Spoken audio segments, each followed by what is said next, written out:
नमस्ते दोस्तों। आज मैं आपके सामने कबीरदास जी का शब्द लेकर के प्रस्तुत हुआ हूँ, शब्द के पद। इससे पहले मैं आपको साखियाँ पढ़ा चुका था और उसके जो साखियाँ थी प्रत्येक साखी को समझाया था। आज मैं कबीरदास जी द्वारा कृत शब्द के पद बताने जा रहा हूँ। ध्यान से सुनिएगा। मोको कहाँ ढूंढ है बंदे, मैं तो तेरे पास में। ना मैं देवल, ना मैं मस्जिद, ना काबे कैलाश में। ना तो कौन है क्रिया कर्म में, नहीं योग बैराग में। खोजी होए तो तुरत मिली हूँ, पल भर की तालाश में। कहें कबीर सुनो भाई साधो, सब श्वासों की श्वास में। कबीरदास जी कहते हैं कि ईश्वर स्वयं कहता है, क्या कहता है कि हे बंदे, तू मुझे कहाँ ढूंढ रहा है? मैं तुम्हारे ही पास में हूँ। ना तो मैं देवालय में हूँ, देवालय अर्थात मंदिर में, ना मस्जिद में हूँ, ना तो काबा में हूँ। काबा यानी मुस्लिम का जो पवित्र स्थान है उसको कहते हैं काबा। ना तो मैं काबा में हूँ, ना कैलाश पर्वत में, ना मैं किसी के क्रिया कर्म में हूँ। जैसे हम लोग हवन इत्यादि करते हैं तो ईश्वर नहीं कहता है कि हमारे लिए आप हवन करो, हमारे लिए आप उपवास करो। ऐसा ईश्वर ने नहीं कहा। ये तो हम लोग हैं। हम लोगों ने अपने मन की संतुष्टि के लिए कि ईश्वर हमारे इन क्रियाकर्म से खुश होएगा, इसलिए हम लोग ये सारे कार्य करते हैं। तो ईश्वर नहीं कहता। ईश्वर क्या कहता है कि न मैं किसी क्रियाकर्म में हूँ और ना ही मैं किसी योग या सन्यास में। ईश्वर ने नहीं कहा सन्यास लेने को। ईश्वर ने तो कहा है मैंने जो प्रकृति रची है आप लोग इसका रसास्वादन करो।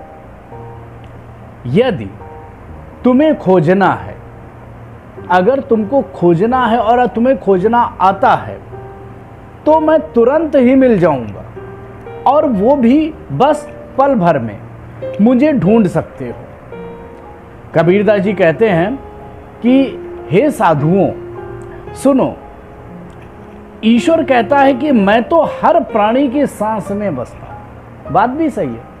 हम लोग जो भी सांस लेते हैं उसमें कौन है? ईश्वर है। ईश्वर ही तो हमको जिंदा करे हैं।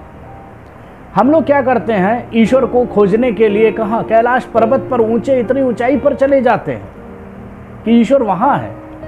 ध्यान से सुने ना, ध्यान से अपने मन के अंदर सुने, ईश्वर आपके अंदर ही है। जैसे नहीं, भगवान शिव ने एक बार कार्तिकेय और गणेश जी को कहा कि जो भी व्यक्ति 3 लोगों की परिक्रमा करके पहले आएगा वो मेरा श्रेष्ठ पुत्र कहलाएगा। इस बात पे कार्तिकेय बड़ा प्रसन्न हो गए, क्योंकि उनके पास मयूर था। वो तो जानते थे कि बस मयूर पे बैठ जाऊंगा और फटाफट मैं 3 लोगों को घूम के आ जाऊंगा। बेचारे गणेश जी बैठे। गणेश जी अपने चूहे को देख रहे, चूहा उनको देख रहा, कैसे क्या सफर करेंगे इतना। भाई कार्तिकेय तो मयूर पे बैठे यानी मोर पे बैठे और 1 लोक की परिक्रमा करके आ गए। गणेश जी बैठे। कार्तिकेय ने कहा भैया गणेश, तुम क्यों नहीं जा रहे हो? मैं 1 लोक की परिक्रमा करके आ गया। गणेश ने कहा देखता हूं भैया। कार्तिकेय फिर अपने मयूर पे बैठे, दूसरे लोक की परिक्रमा करके आ गए। कार्तिकेय ने कहा भैया गणेश, अब यहां से हिलो तो थोड़ा बहुत, नहीं हिलोगे तो तुम पराजित हो जाओगे। गणेश बेचारे मुंह लटकाए बैठे रहे। कार्तिकेय तीसरे लोक की परिक्रमा करने के लिए चले जाते हैं। तब तक गणेश ने क्या सोचा, चल भाई चूहे महाराज चलते हैं, नहीं कहीं सही माता पिता के ही परिक्रमा कर लेते। तो क्या था, उन्होंने माँ बाप की ही 3 बार परिक्रमा कर ली और आकर बैठ गए। कार्तिकेय अपने मोर पर आ गए। अब आई निर्णय की बेला। जब निर्णय की बेला आई तो पता कौन जीता? गणेश जी। क्यों?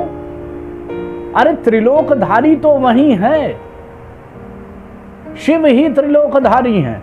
जिसने उनकी परिक्रमा कर ली उसको अन्य जगह जाने की जरूरत क्या? इसीलिए केवल और केवल आपके माँ बाप वही शिव हैं, उनकी पूजा कर लो ना। उनकी पूजा कर लोगे, जान लो तीनों लोक मिल गए। वही ईश्वर हैं, हमारे लिए वही ईश्वर हैं।